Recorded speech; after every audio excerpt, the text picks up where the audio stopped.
Hello बच्चों आज आपका विज्ञान कक्षा 6 का सैम्पल पेपर लाए हैं जो कि सेट 2 में आपके तैयारी करने में आपकी मदद करेगा। तो देखते हैं इसका पहला क्वेश्चन। देखें यहाँ पर ये आपका सेट 2 का सैम्पल पेपर। तो यहाँ जो आपका पहला क्वेश्चन लिखा हुआ है बच्चों, उसके लिखने से पहले मैं आपको एक बार पैटर्न बता दूँ। यहाँ 1 से लेकर 8 तक के जो क्वेश्चन आएंगे आपके वो 1-1 मार्क्स के होंगे, ठीक है। उसके बाद 9वां और जो 10वां क्वेश्चन होगा बच्चों वो 2-2 मार्क्स के होंगे। इसके बाद जो आपके 11वां क्वेश्चन होगा बच्चों, 11वां क्वेश्चन जो होगा आपका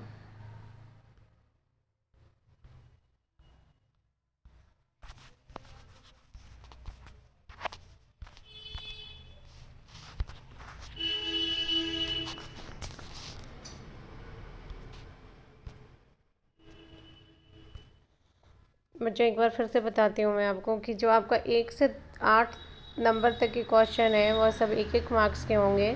9वां और 10वां जो क्वेश्चन है बच्चों आपके दोनों 2-2 मार्क्स के क्वेश्चन है। उसके बाद एक 11वां क्वेश्चन जो है वो 3 मार्क्स का है और 12वां क्वेश्चन आपका 5 मार्क्स का है, ठीक है। तो इस अनुसार आपने इन सब का आंसर देना है। तो अब देखें आपका पहला क्वेश्चन, यहाँ आपने सिर्फ सही का निशान लगाना है, आपको विकल्प दिए हुए हैं। तो देखें पहला क्वेश्चन, लंबाई का एसआई मात्रक। लंबाई जो है वह हम मीटर सेंटीमीटर इसमें मापते हैं, ठीक है। तो जो एसआई मात्रक है वह है इसका मीटर, ठीक है। तो बच्चों इसका आंसर आपका हो गया ख वाला। इसके बाद दूसरा क्वेश्चन देखें। दूसरे क्वेश्चन में लिखा है राधा के घर और विद्यालय के बीच 3250 मीटर की दूरी है। इस दूरी को किलोमीटर में आपने लिखना है, ठीक है। तो किलोमीटर में लिखने के लिए अब आपको मीटर को किलोमीटर में बदलना है, ठीक। तो बच्चों इसके नीचे आप 1000 से इसे भाग दे देंगे, मतलब 3250 के नीचे आपने 1000 लिखा और उस तरह से ये 3 आपकी जीरो हैं तो पीछे से 3 अंक गिन के आप दशमलव लगा देंगे। 3.250 किलोमीटर, इस तरह आपका आंसर आ जाएगा, ठीक है। तो यहाँ पर ये आपका ख वाला आंसर है, ठीक है। इसके बाद है तीसरा क्वेश्चन, दीप्त वस्तु छांटें। दीप्त वस्तु पहले तो बच्चों क्या होती हैं आपको पता होना चाहिए। वह वस्तुएं जिनका अपना प्रकाश होता है वे प्रकाश देती हैं, ठीक है। तो इसमें हो गया आपका सूर्य। इसके बाद है प्रकाश सीधी रेखा में गमन करता है, ये आपको बताना है। हाँ बिल्कुल सीधी रेखा में करता है, ठीक है। इसके बाद है अपारदर्शी वस्तु। इनमें से आपको अपारदर्शी वस्तु छांटनी है। तो अपारदर्शी वस्तु कौन सी होती है बच्चों, जिसमें से प्रकाश जो है आर पार नहीं जाता। प्रकाश आर पार जिन वस्तुओं में से नहीं जाए उनको हम कहते हैं अपारदर्शी वस्तु। तो देखें यहाँ पर जल, वायु, फिर लकड़ी। तो लकड़ी जो है बच्चों ये आपका आंसर हो गया, ठीक है। इसके बाद अगला क्वेश्चन, अगले क्वेश्चन में है किसी साइकिल के पहिए की गति। पहिया जो है आपको पता होगा, साइकिल का पहिया इस तरह से गोल होता है, उसमें यहाँ पर इस तरह से सारी वो लगी रहती हैं, ठीक है। तो इसकी गति जैसे गोल है कोई चीज़ तो इसकी गति ये गोलाई में घूमेगी तो उसको वृत्तीय या गति कहा जाता है ना।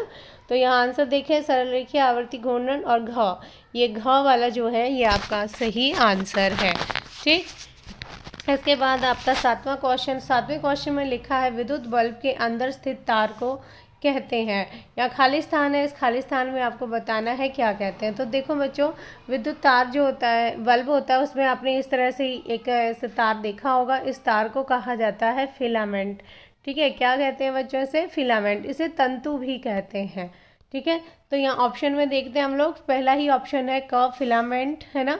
दर्पण, प्रतिबिंब, पारदर्शी। तो तंतु भी नहीं है कहीं पर, तो इसलिए हमें इस फिलामेंट ही हमारा सही आंसर है, ठीक। इसके बाद आगे बढ़ते हैं। आगे जो आपका अगला क्वेश्चन जो है वह सत्य असत्य आपको बताना है, ठीक।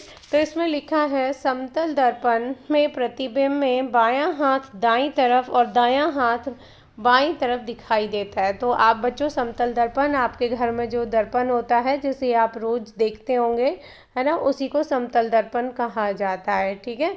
इस दर्पण में आपने देखा होगा कि आप जब सामने दर्पण के खड़े होते हैं तो जो आपके बाईं साइड वाली जो हाथ है आपका वह दाईं तरफ दिखेगा और दायां वाला बाईं, है ना, ऐसा ही होता है। तो यही यहाँ पर लिखा है, तो ये बिल्कुल सत्य बात है। ठीक है, तो आंसर जो होगा आपका, आप इस पे सत्य पे निशान लगाएंगे। पग अथवा कदम का उपयोग लंबाई के मानक मात्रक के रूप में क्यों नहीं किया जाता? तो देखें, पग जो है या कदम, जैसे पाँव होते हैं, है ना, आपके अपने पाँव हैं, आपके मम्मी पापा के हैं, आपके बड़े भाई बहनों के हैं, है ना। तो देखें, आपने खुद ध्यान दिया होगा कि आप जब कदम रखते हैं तो वो छोटे छोटे कदम होते हैं, और आपके मम्मी पापा या कोई बड़ा रखेगा तो वो लंबे कदम रखेगा, मतलब दूर तक उसके पाँव का दूरी जाएगी, है ना।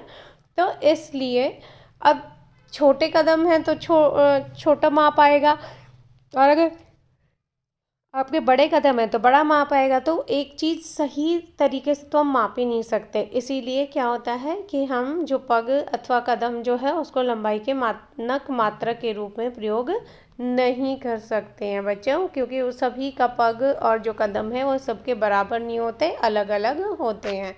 ठीक, इसके बाद अगला क्वेश्चन देखते हैं। अगले क्वेश्चन में लिखा है किसी व्यक्ति की लंबाई 1.65 मीटर है। देखें, 1.65 मीटर है।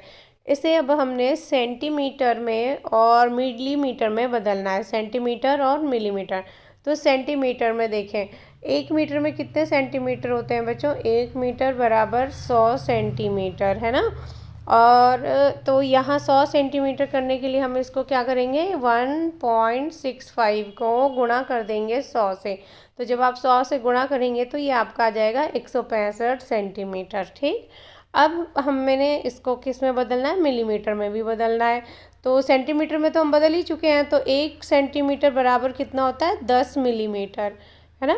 तो यहाँ पर 165 सेंटीमीटर जो आया उसको आप 10 से गुणा कर देंगे तो हमारा आंसर आ जाएगा 1650 मिलीमीटर। हाँ, एम 2 बार एम लिखते हैं तो वो मिलीमीटर होता है। ठीक है, तो इस तरह से हमारा 2 आंसर आ गए। एक आंसर आया 165 सेंटीमीटर और दूसरा आया 1650 मिलीमीटर। ठीक, तो अब अगला क्वेश्चन देख लेते हैं। अगले क्वेश्चन में लिखा है किसी चलती हुई साइकिल के पहिए तथा चलते हुए छत के पंखे की गतियों में समानताएं और असमानताएं आपने बतानी हैं।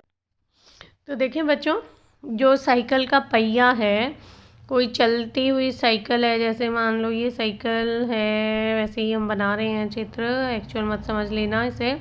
तो इस तरह से आपने देखा होगा इसे होता है ये। ठीक है, तो जब साइकिल चल रही है तो देखें इसके जो पहिए की गति है, और एक है हमारे पास पंखा, है ना, छत पर जो पंखा लगा होता है, पंखे की गति। तो आप देखें कि जो दोनों ही जो हैं अपने अक्ष पर घूम रहे होते हैं एक तरह से। तो यहाँ पर जैसे ये इसके बीच से, यहाँ से सेंटर से ये पहिया इस तरह से घूम रहा होता है, तो उस गति को कहा जाता है घूर्णन गति, है ना। तो ये भी एक ही जगह अपने इस पे घूम रहा होता है, ये भी हो गया घूर्णन गति। तो ये तो हो गई इसमें समानताएं। ठीक है, ये इसकी समानताएं हो गई कि दोनों में ही घूर्णन गति होती है। दूसरा आप देखेंगे कि जो असमानता अगर हम बात करते हैं, असमानता, तो इसमें देखें साइकिल को जो है हम एक जगह से दूसरी जगह तक उसके पहिए जो हैं आराम से चले जाएंगे, है ना, पर पंखा जो है वो एक ही जगह पर घूमता रहता है। तो ये इनकी असमानता हो गई कि जो साइकिल जो होती है वह स्थानांतरण गति भी शो करता है, दर्शाता है। मतलब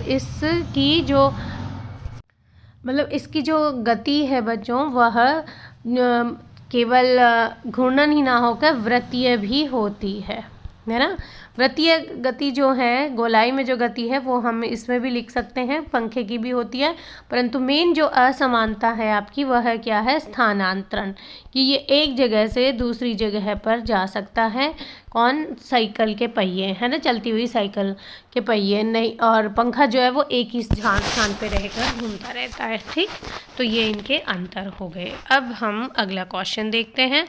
अगले क्वेश्चन में लिखा है कि पारदर्शी, अपारदर्शी, पारभासी, दीप्त और अदीप्त वस्तुओं के उदाहरण लिखें।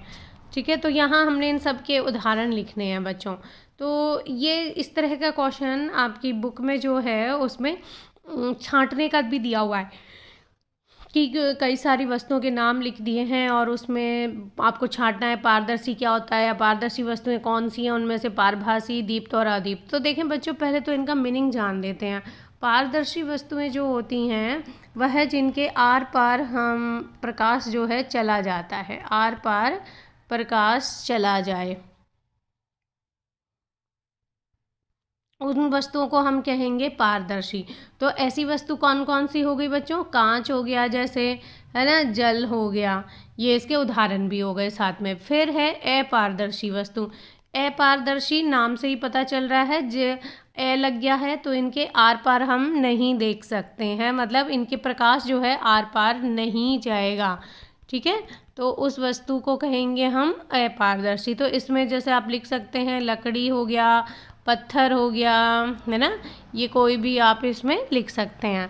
इसके बाद जो है आपका पारभासी। पारभासी वस्तुएं कौन सी होती हैं बच्चों? जिनमें से हम प्रकाश को जो है वह पूरा ना जाके आधा चला जाए और हमें स्पष्ट वस्तु ना दिखे, स्पष्ट की बजाय अधूरी दिखे, स्पष्ट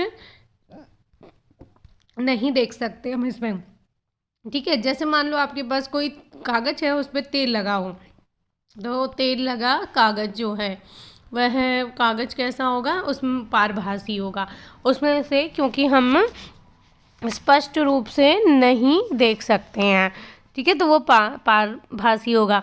या फिर जैसे आपने देखा होगा कोहरा होता है या धुंध छाई होती है, तो उस वक्त भी हम साफ साफ नहीं देख सकते हैं, है ना, तो वो भी क्या होगा? पारभासी। या धुआं होता है, जैसे धुएं में भी हमें साफ नहीं दिखाई देता है।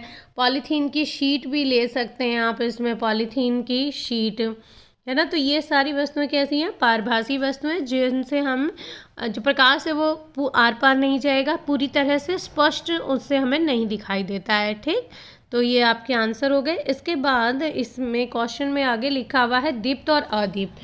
तो दीप्त वस्तुएं कौन सी होती हैं बच्चों? जिनका अपना प्रकाश होता है, इनका अपना प्रकाश होता है, जो प्रकाश उत्सर्जित करती हैं। हम ऐसे भी लिख सकते हैं जो प्रकाश उत्सर्जित करें। ठीक है, तो प्रकाश उत्सर्जित करने वाले, जैसे आपने देखा होगा कि सबसे मेन जो है वह तो सूर्य हो गया, है ना। और इसके अलावा आपने घरों में देखा होगा, जैसे गैस का बर्नर जब जलाया जाता है तो उसकी ज्वाला में से प्रकाश निकलता है ना, तो गैस बर्नर की ज्वाला भी हम इसमें लिख सकते हैं। ठीक, इसके अलावा इसमें और आपका क्या हो सकता है? जैसे जुगनू जो होता है, आपने देखा होगा, एक छोटा सा कीड़ा होता है, वो उसमें से प्रकाश निकलता रहता है, बीच बीच में दिखता है हमें। या फिर आप इसमें टॉर्च भी लिख सकते हैं, प्रकाश जलती हुई टॉर्च जैसे, है ना, टॉर्च तो आपने जलाई होगी, तो प्रकाशमान टॉर्च जो हो गई वो। ठीक, तो इस तरह से ये सारी दीप्त वस्तुएं हैं। इसके बाद है अदीप्त वस्तु। अदीप्त वस्तु का उदाहरण अब आप क्या दे सकते हैं बच्चों? अदीप्त वस्तु में जैसे चंद्रमा हो गया, जिसका अपना प्रकाश नहीं होता, वह सारी वस्तुएं कैसी हैं? अदीप्त वस्तु होते हैं, जो अपना प्रकाश का स्रोत इनका नहीं होता, वह दूसरे के प्रकाश में हमें दिखाई देते हैं। ठीक, तो ऐसी वस्तुओं को कहा जाता है अदीप्त वस्तुएं।